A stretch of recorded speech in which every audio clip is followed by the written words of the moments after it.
이종호 대표 그 녹음 그 구명로비 대화 내용 예, 예. 그거를 이제 폭로라고 표현하는 게 맞을 것 같은데 어떻게 보면 폭로하신 지가 2달이 정도 되어 가는데 예.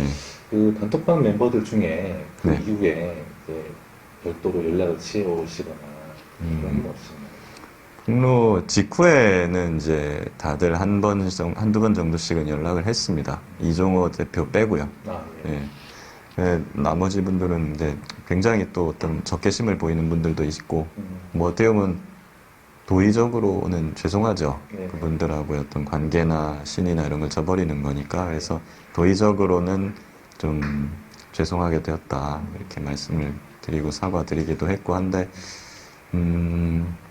의아한 것은 이종호 대표를 제외하고 네. 나머지 분들은 다 본인은 아무 관련이 없다. 자기는 여기 구명 로비나 이런 거에 전혀 관여하지 않았다. 네. 라고 말씀을 다 해주시더라고요. 그래서 사실 저도 그분들하고 어떤 관계나 이런 친분이나 이런 것 속에서 그걸 믿어요. 예, 그분들은. 네. 그분들은, 거짓말이 아니실 예, 거라고. 그분들은 거짓말이 아닐 거라고 저는 생각을 하고 믿고. 근데 이제 그렇다고 한다면은, 같이 좀 여기에 협조를 해서 네. 예, 수사에 협조한다거나 해서 뭐 본인들이 이종호 대표에 대해서 알고 있는 거나 이런 진실을 좀 얘기해 주시고 하면 좋은데 아무래도 좀 그런 부분은 많이 어려우신 것 같습니다.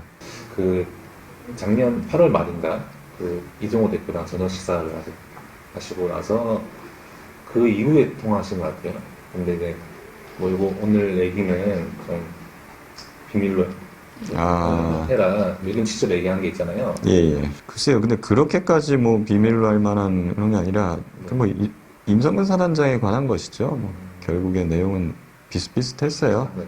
예, VIP한테 얘기를 하고 풀어가지고 그렇게 해놨는데 사성장군까지 다 되게 얘기가 다 돼 있다. 근데 이제 매스컴이 이렇게 떠들어가지고 소위 망했다. 그러면서 이제 굉장히 좀 난감한 듯한 네. 취지의 말씀을 좀 하셨어요.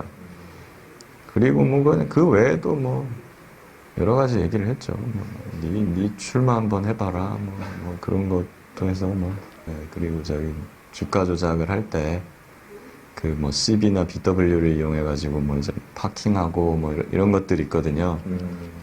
왜냐하면 이제 주가 조작을 해가지고 주식이 이렇게 뜨면은 대주주는 팔 수가 없잖아요, 이걸. 대주주는 팔 수가 없기 때문에 그거를 팔면 이게 꼬꾸라지니까 가격이. 그러니까 이렇게 떴을 때 대주주는 차명으로 CBBW 형태로 이제 다른 사람 명의로 이렇게 파킹을 해놨다가 그 사람들이 파는 거거든요. 그러니까 결국은 주식 명의 신탁 같은 거죠. 뭐 이런 기법, 소위 말하는 그런 거에 관한 얘기도 많이 해주셨고 이렇게 해가지고 뭐 돈을 다 버는 거다, 돈을 다 벌었다 이렇게 해서 누구누구 얘기하면서 막 큰 돈 벌었다 그 사람들이 너도 뭐 나중에는 기회가 되면 해주겠다 이렇게 이런 얘기도 뭐 많이 해줬죠. 그리고 뭐 사실은 이제 이종호 대표가 왜 움직였을까 하는 의문도 좀 있어요 저는. 근데 그 부분 참 저도 궁금한 부분이고 근데 뭐 수사를 통해서 특검을 통해서 좀 밝혀져야 된다 생각을 하고 왜냐하면 이종호 대표는 뭐 김건희 여사의 완전 최측근이다 라고 보기는 조금 약하거든요. 파트너였던 거죠, 어떻게 보면. 네, 사업 파트너였고 그러니까 물론 이제 뭐 삼부라든가 뭐 저기 도이치라든가 하는 이제 김건희 여사와 뭐 윤 대통령을 둘러싸았던 이너서클 측근 그룹들이 있잖아요. 비선. 이 사람들이 존재하는데 하고 이종호 대표도 그 그룹 안에 있는 거는 맞아요. 그러니까 이제 김건희 여사도 알고. 근데 그 그룹 내에서 어떤 굉장히 강력한 어떤 뭐 예를 들면 리더급으로 보기는 제가 보기에는 어렵다.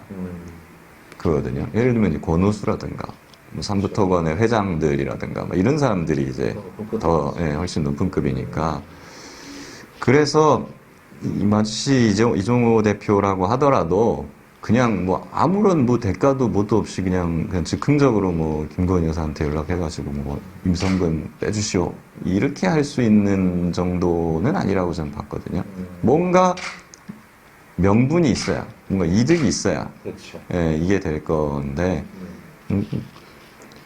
그래서 뭐 예를 들면은 뭐 금전적인 거라든가 아니면 뭐 어떤 나중에 이제 사령관이나 뭐 사성장군을 시켰을 때 어떤 활용 가치라든가 네. 뭐 이런 부분이 뭔가 좀 다 명분이 갖춰져야지 이게 다 되는 거거든요. 그러니까 저는 그런 부분이 과연 어떤 식으로 이루어졌을까. 예. 뭐 그런 부분이 좀 수사를 통해서 밝혀져야 되지 컷을 않을까. 맞추는 게 좀 어려운 것 예, 예. 그래서 그런 부분은 이제 강제 수사권을 가진 수사기관이 해야 될 문제고, 그래서 저도 뭐 이런 녹취록이나 이런 거를 공수처, 수사기관인 공수처에 제공을 한 거거든요. 그래서 사실 제가 언론에 이걸 제공하는 거에 대해서는 사실은 처음에는 제가 좀 부정적이었어요. 예. 그래서 이제 뭐 JTBC라든가 MBC라든가 여기서 처음 보도를 할 때도 저는 처음에는 그거보다는 좀 수사가 이루어진 다음에 하는 게 좋지 않겠냐는 입장을 초기에는 가지고 있었거든요. 예, 물론 이제 저희 국민의힘의 무슨 뭐 사기 탄핵 TF나 이런 데서 저한테 공격을 하는 게 김기현조차도 뭐 가십으로 생각하고 언론 보도에 부정적이었다 뭐 이런 공격을 하잖아요. 그게 뭐 반은 맞는 말인 게 예, 저는 이제 수사기관만이 이거를 이제 강제 수사를 통해서 밝혀낼 수 있다고 생각을 했기 때문에 네. 사실은 수사가 좀 먼저 이루어지기를 바랬던 것이죠. 근데 뭐 수사가 안 이루어지니까 이제 나중에 결국엔 JTBC나 뭐 이런 데도 이제는 보도를 해야 수사기관이 움직이겠구나라고 저도 입장을 바꾸고 예, 보도를 하는 쪽으로 제보를 언론사에 제보하는 쪽으로 이제 방향을 튼 것이죠.